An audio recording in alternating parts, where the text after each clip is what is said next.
Meus queridos irmãos, é com prazer que estamos aqui para mais um encontro do nosso estudo do Evangelho de São João. E vamos iniciar hoje o capítulo 19 do nosso estudo.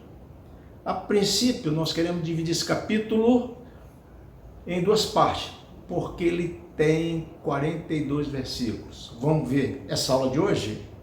Do versículos 1 ao versículo 22, onde Jesus é condenado à morte.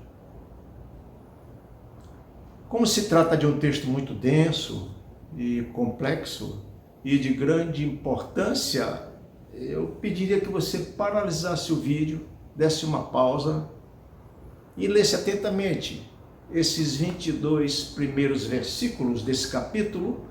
Para melhor compreensão, esses versículos vão tratar da prisão do Senhor Jesus com todos os detalhes, onde Jesus é condenado à morte.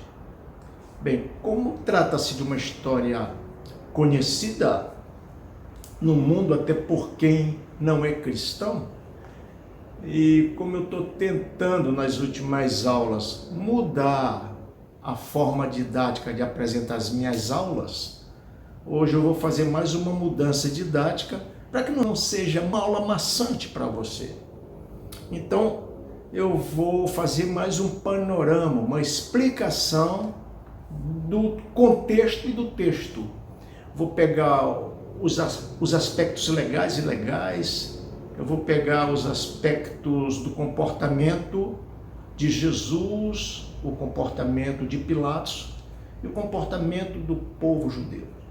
As palavras de Jesus, vamos ver o cumprimento das profecias e vamos ver isso dentro de um panorama bíblico, mas também social e político. E para isso eu peço o seu entendimento, eu peço o teu entusiasmo. Terminamos o capítulo 18, onde Jesus é interrogado por Pilatos. E Pilatos observa claramente que Jesus não tem nenhuma culpabilidade. Não existe prova consistente acusatória sobre Jesus. E Pilatos reconhece isso. Mas devido ao grito da multidão, junto com fariseus, os principais sacerdotes, com apoio dos próprios religiosos da época, eles gritam: solta Barrabás, isso pela uma segunda, terceira, quarta vez, e crucifica Jesus. E sabendo-se que Barrabás era salteador, nós vimos isso na última aula. Então Pilatos toma Jesus, e ele aparece com uma coroa de espinho, com um manto vermelho, e é entregue. Pilatos mandando Jesus para o açoite, e ali começa o sofrimento do nosso Senhor Jesus Cristo. Na última aula, nós fizemos uma explanação sobre o comportamento de Judas. E dentro desses comportamentos, o de Judas, tiramos uma série de exemplos para a nossa vida cristã. Hoje nós vamos ver o comportamento de três grupos. Nós vamos ver o comportamento de Jesus, de Pilatos e do povo em geral. Então vamos aprender a partir desses comportamentos. O comportamento de Jesus, o de Pilatos e o comportamento do povo judeu, e tirar daí exemplo para a nossa vida e prática cristã. Os primeiros versículos do capítulo 19 começa com Pilatos tomando Jesus e mandando açoitá-lo. O que se vê é algo terrível acontecendo. Nós vemos o Salvador do mundo sendo chicoteado, com uma coroa de espinho na cabeça, escarrecido, foi cuspido, esbofeteado, achincalhado de todo tipo de sordidez. E assim ele é rejeitado pelo seu próprio povo de uma forma injusta. Ele é condenado ao mais doloroso tipo de morte.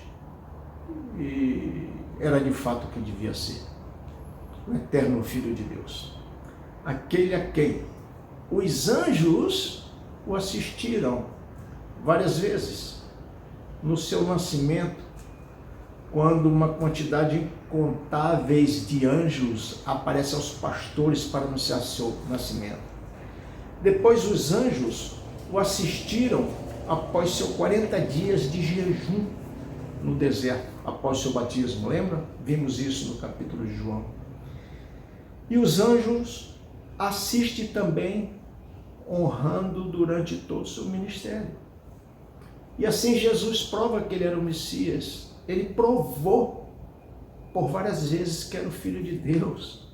Sinais incontestáveis. Ele viveu de forma imaculada durante seus 33 anos, e principalmente nos últimos 3 anos do seu ministério terreno.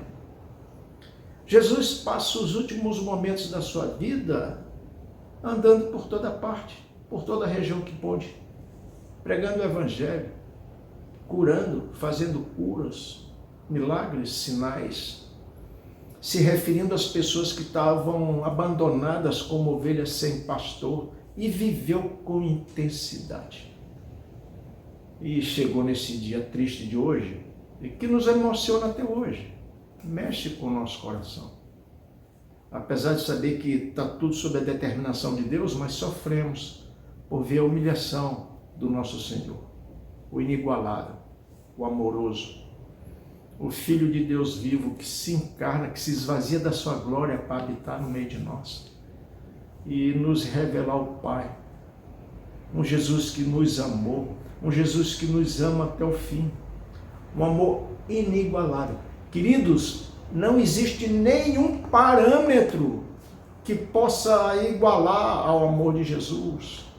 É uma história de amor incomparável, mas também uma história de sofrimento, como registra, por exemplo, Isaías, um dos profetas mais messiânicos das Sagradas Escrituras, que a partir do capítulo 53, versículo 3, ele diz o seguinte, que ele foi desprezado, rejeitado, e diz que ele foi desprezado porque não fizeram caso dele.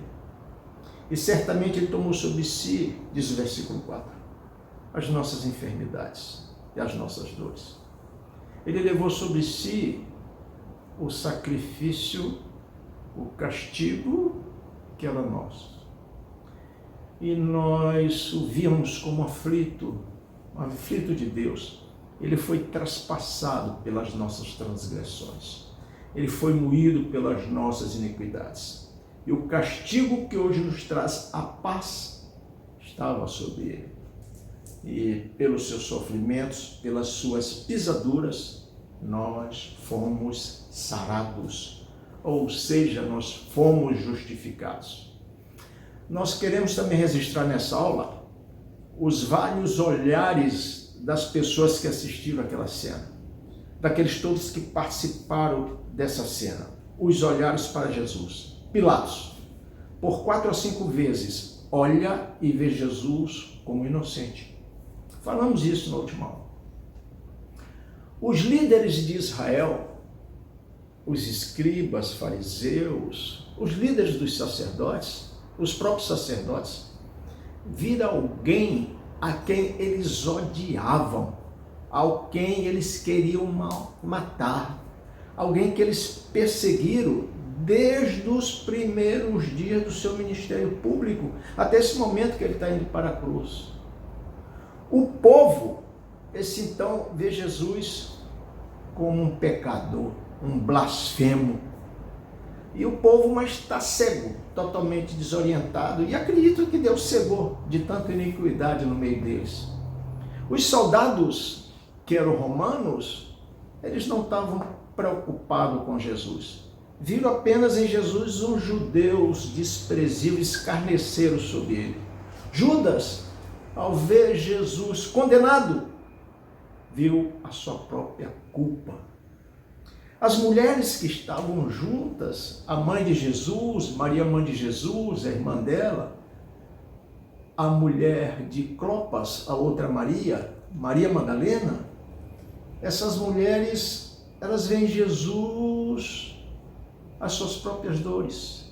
Elas sentem em si a dor do Filho de Deus, porque elas criam que Jesus era o Filho de Deus. O centurião, como nós vamos ver à frente, ele diz, esse era verdadeiramente o Filho de Deus. Mateus registra isso. O ladrão da cruz, ele viu nele o Senhor. Aquela célebre frase registrada por Lucas 23, versículo 39. Senhor, lembra-te de mim quando estiveres no teu reino. E Jesus diz, em verdade te digo, ainda hoje estarás comigo no paraíso.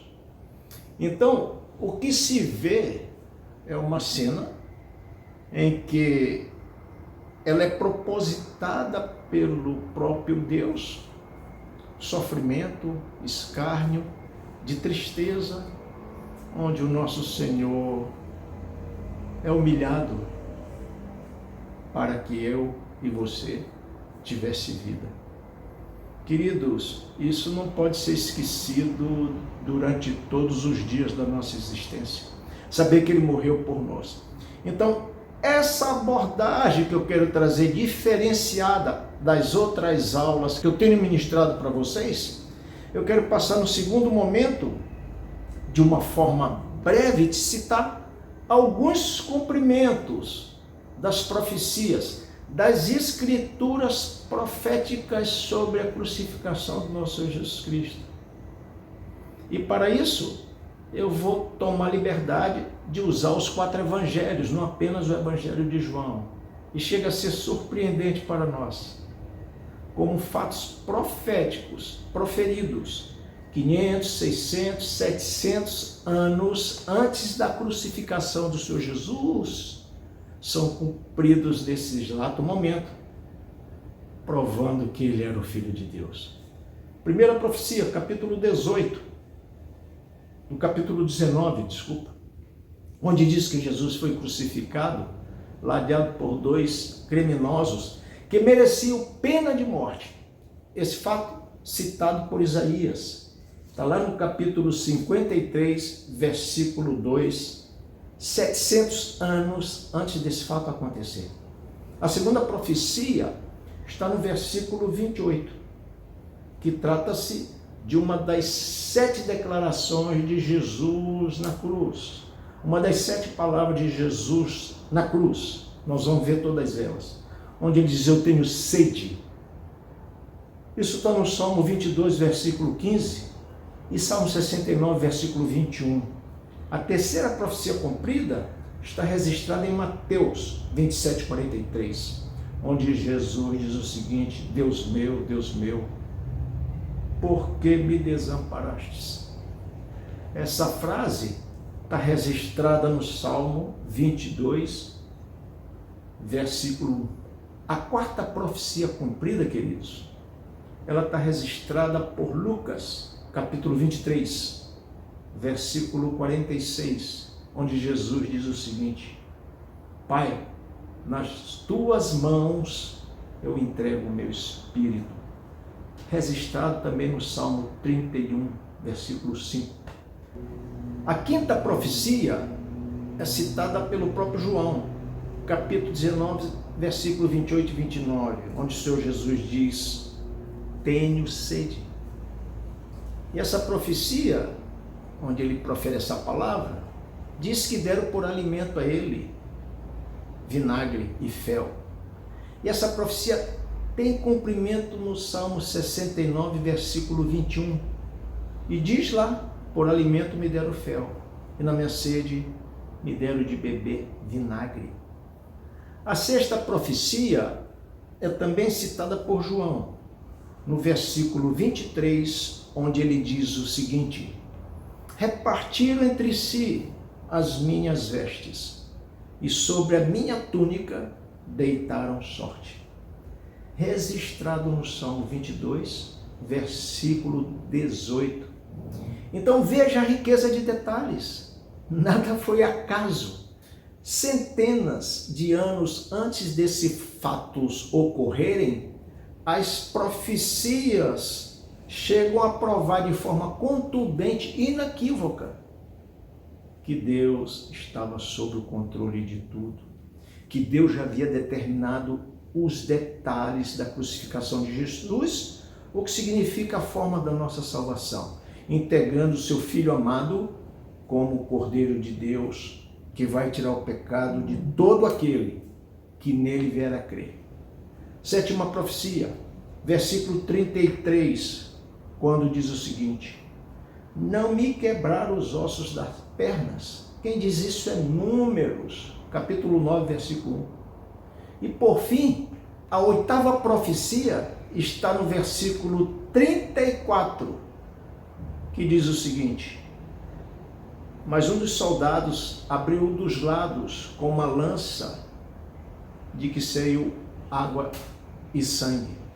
Zacarias capítulo 2, versículo 10, diz o seguinte: eles verão aquele a quem traspassaram. Podemos citar mais uma, está no versículo 30, quando Jesus expira e diz: está consumado. Jesus morre e logo, imediatamente, é iniciado o seu sepultamento. Isso tem cumprimento em Deuteronômio, capítulo 1, versículo 23, que diz o seguinte: o seu cadáver não permanecerá no madeiro durante a noite.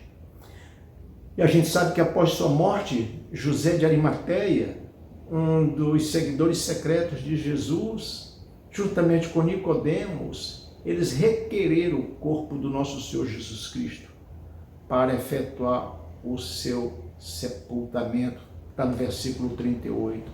Até porque já iniciava a Páscoa e eles tinham que cuidar do sepultamento de Jesus, porque não poderiam se contaminar. Que é uma lei dada por Moisés aos homens, manda que se afastassem, que não tocasse em qualquer cadáver, porque tornaria as pessoas impuras para participar de atos religiosos, especificamente da Páscoa. Mas por que estou citando essas profecias? Queridos, citei essas profecias para mostrar que elas se cumpriram, todas, cabalmente. Prova que a morte do nosso Senhor Jesus Cristo foi algo totalmente previsto, determinado, sob o controle de Deus. Centenas de anos antes da sua crucificação, todos os aspectos da sua morte foram previstos e determinados por Deus. E a gente vê que isso é determinado em detalhes.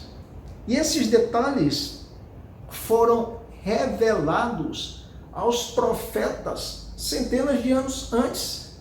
Isso mostra o quê? Não há dúvida na veracidade desses fatos. Não há dúvida de que Jesus de Nazaré, o Filho de Deus, é Senhor dos senhores, é o Rei dos reis, é Deus encarnado. 1 Coríntios 15:3 vai dizer que ele morreu por nossos pecados. A esse respeito, o pastor J.C. Riley diz, com base nesses fatos, preste atenção, de que uma pessoa necessita de mais fé para ser um incrédulo do que para ser um verdadeiro cristão. Porque esses fatos por si só provam a veracidade do que narra as Sagradas Escrituras sobre a vida, a morte e a ressurreição do nosso Senhor Jesus Cristo. Queridos, não existe a mínima hipótese de ser uma invenção humana, como muitos afirmam.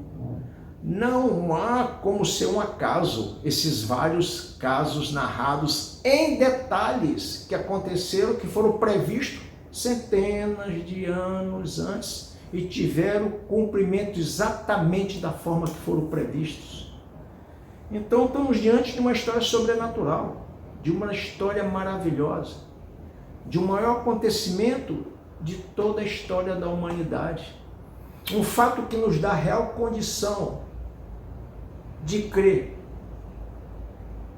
e entender que as suas frases todas são verídicas, quando ele diz que aqueles que haveriam de crer morariam com ele eternamente nos reinos dos céus.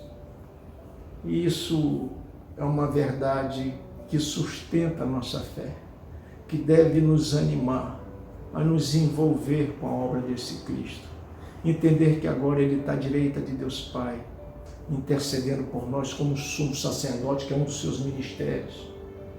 Jesus de Nazaré, por amor de nós, Ele habita dentro de nós, através do Espírito Santo de Deus, para nos conduzir a bom termos, como servos em uma vida de santidade, sob a graça de Deus.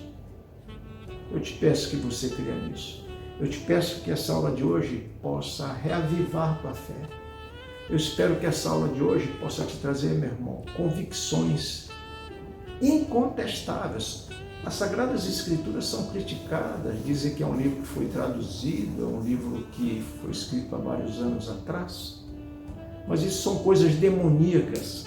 Isso não provém de Deus. A aula de hoje, eu queria que você assistisse de novo, que você repetisse essa aula para alguém, que você desse a entender às pessoas que o que você está proclamando tem um contexto, tem uma veracidade e tem provas incontestáveis de que Jesus existiu. Aquele que disse que era o Filho de Deus, era de fato e é de fato o Filho de Deus. E que sofreu, padeceu, morreu para que nós tivéssemos vida e, como ele mesmo dizia, vida verdadeira, ou seja, vida em abundância. Eu espero que você tenha gostado dessa aula de hoje. As próximas aulas eu vou estar mudando assim a forma didática de apresentação, simplesmente para facilitar a tua compreensão. Espero que você tenha gostado da aula de hoje e que o Senhor te abençoe. Amém.